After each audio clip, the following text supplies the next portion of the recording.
that true? Do Republicans really have no new ideas? Republican Congressman Mike Pence joins us live. He's chairman of the House Republican Conference. And let me guess the answer to that question. You're going to say the president's wrong.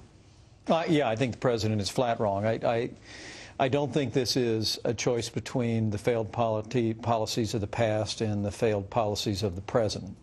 What Republicans are talking about is not tax cuts and more spending, but let's cut spending and let's cut taxes. And what was really remarkable about the speech this morning, or this afternoon rather, was, you know, how partisan it was. Pot shots. He kept taking pot shots. Especially, well, he's obviously got something. I mean, he was hooked on Boehner. I mean, it's like Boehner got under his skin, I guess. Yeah, you know, to be honest with you, I was in Cleveland last Thursday. You know, I've been traveling an awful lot around Ohio and Pennsylvania and West Virginia. I mean, Greta, people are hurting.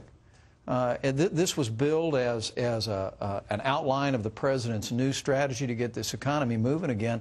And, you know, you were about 15 minutes into this speech where it seemed like the president was stuck back in 2008 fighting kind of the last campaign and talking about the Bush administration.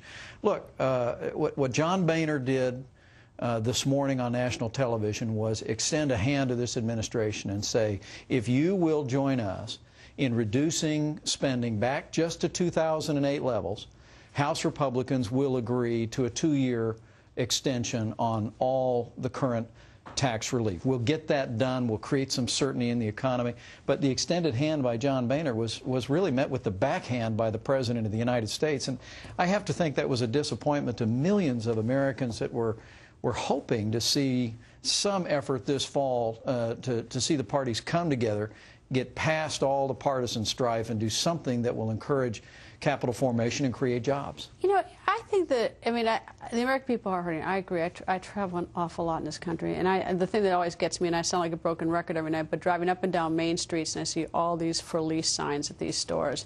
And I get the notes from people who are unemployed or who are really frightened.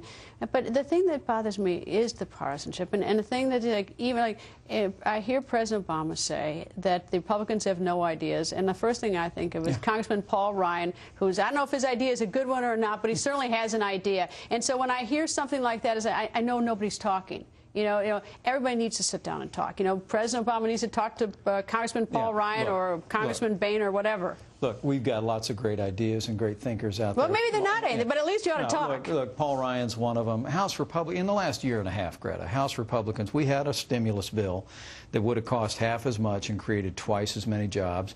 We had a budget that reduced the deficit over the next 10 years by $3 trillion. We had a health care proposal. We had an energy bill.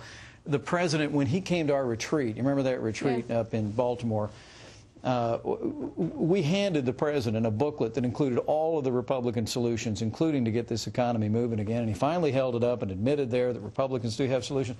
So I got to tell you, when you see the president back on the stump in Cleveland today saying they have no ideas, no proposals, it's the same tired policies of the past, look, the American people know what we need to do, and that is we've got to get federal spending under control. We've got to start cutting spending now.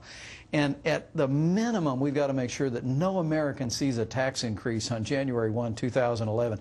The very idea that the president got out the same tired political rhetoric and then doubled down on his intention to raise taxes on job creators in January of next year. It was just I don't understand. We only have 30 seconds left. They're out of touch. We only have 30 seconds left, but I don't understand why just cutting payroll taxes in the short run doesn't immediately put a bunch of cash in the system. Yeah, look. I mean, that's a real fast way. Everyone gets a little extra money. Everyone has a job. Right. Gets money back. Look, you got a couple of good ideas out there. Payroll tax holiday is one, although they're rumored to just talking about a 60-day. But look, you don't pay for tax cuts with tax increases. This administration has got to take tax hikes off the table. Congressman, thank you very much. All right, next,